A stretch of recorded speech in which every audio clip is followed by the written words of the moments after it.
The Secret Doctors of NASA is a series of memoirs, diaries, and reports from doctors employed by an undisclosed arm of NASA between 1970 and 2001. These writings contain true accounts of the unusual and often highly classified medical conditions experienced by astronauts during and after their space missions.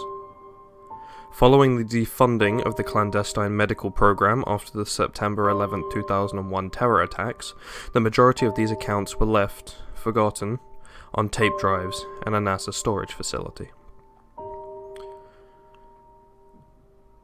Releaser's note. This account is from a post-surgery oral memoir dictated by an unnamed surgeon to an anonymous NASA official. The background circumstances are hereby unknown. Look, I'd been awake for 2 straight days. You guys have been putting us through fucking hell with all the injuries from the Hephaestus project, so forgive me if my results weren't as great as they could have been, but come on, what do you expect? What do you expect of me when someone comes to me in that condition? You want to know what happened in my own words? Fine. Do not get pissed when I call your practices into question.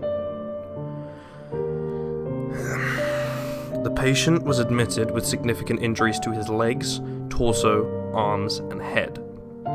On the surface, they appeared to be lacerations, which was peculiar because their severity would have caused near instantaneous exsanguination, and they would have gone straight to the morgue and not come to me. Closer inspection revealed the wounds had been sealed by intense cold, as if the patient had been frozen either while being injured or immediately after. He was still clinging to life. If I had to speculate, which I know you want me to do, I'd guess the patient was injured and subsequently exposed to hard vacuum. How that could have happened, though, is beyond my guess, as we both know that the patient was not and never had been an astronaut. But I guess that's what Hephaestus is all about, right? We can put pieces together over here as well, you know. No, the fucking pun was not intended. Christ above. Alright, so as soon as I realised the cold was the only thing keeping the patient from bleeding out, it was a race against the clock to get him closed up. Do I really have to tell this next part? You have the fucking videotape! Fine. Doctors, and as well as the assistants, packed the wounds. We used the portable scanners to check for internal injuries, and of course there were too many for us to count. You guys knew that too, obviously. There was no saving this guy. Yeah, but thanks for making us try, though. Seriously, it's not like any of us will be seeing this in our nightmares for the rest of our fucking lives. No, I won't calm down. This is bullshit.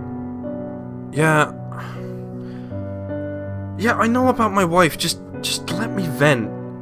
Christ. Jesus fucking Christ. So the patient flatlined and I called it.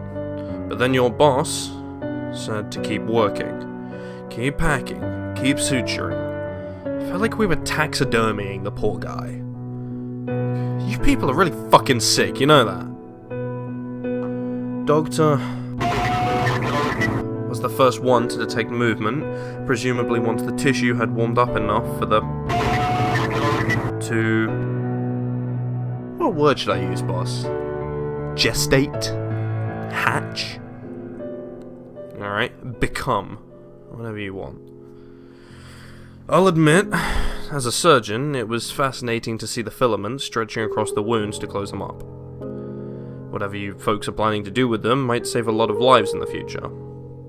Probably long after I'm gone, though.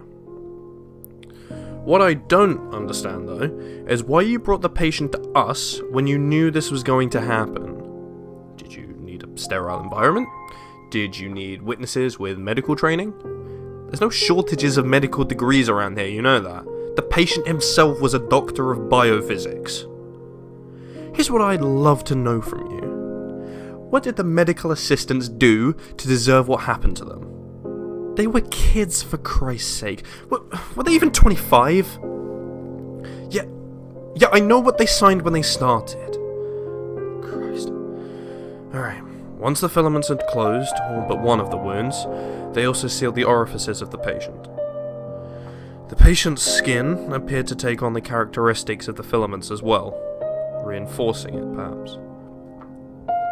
Because what happened next would need more tensile strength than baseline flesh, as far as I can surmise. After the skin was reinforced, the filaments began to tighten. This had the effect of opening the remaining wound on the torso. Can I at least clean the blood off me before I finish this? No? Great, thanks. You guys are really fucking something else, you know that. So everything tightened, and the remaining wound gaped open until the patient... what? Inverted? Is there even a medical term for someone turning inside out? The sound, man, that wet, cracking sound. We would have been out of there like a shot if your boss hadn't locked the door to the operating theatre. We just had to watch the patient, or whatever he was now, slapping and writhing against the table. Hephaestus is about point-to-point wormholes, right? Yeah, no shit, you can't confirm or deny it. I'm not retarded. Give me a little credit.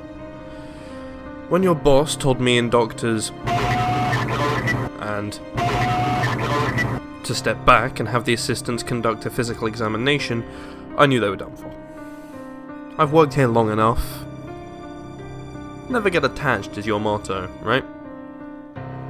Must be easy for you, since, you know, no one wants to get to know you. Yeah, fuck you. Seriously.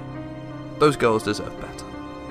Yes, I know I have to fucking report what happened. I just want you to know that I'm saying fuck you, and the you is referring to you. What are you gonna do, fire me? No, I know that's not your style. I'm sure I'll wake up on the other side of that wormhole you can't confirm or deny tomorrow morning. Whatever. The inverted patient stopped moving when the assistants began the physical examination. They took its temperature, drew blood, and they sampled whatever that yellow mucus was. It seemed to be going fine until they were asked to do a biopsy of one of the mucus ducts. And yes, I'm going to use her damn name because she's a person, no matter how much you viewed her and as just commodities. The first incision, I was instantly enveloped by a membrane that extruded by the duct she tried to cut. It was semi-transparent. We could all see inside. Another membrane wrapped around, and before our eyes they were compressed. If any sound can overtake the patient's inversion in the race for the most disturbing noise I've ever heard, that sound will do it. Once they were compressed into shapes roughly the size of a beach ball, a small hole opened in each membrane to let out the blood and the bodily fluids. It shot across the room, all over me and the other doctors, which you can very plainly see from the state of my clothing. You said I couldn't change until we were done with this bullshit. After the liquid was released, the compression resumed until they were small enough to get sucked into the patient's body. And they were. Then you let me and the other doctors out. Yes, that was it. That was it. You know that was it. You were watching the whole fucking time next to your boss. Jesus fuck. Alright, good. Yeah, fine. Fuck you too. Fuck you.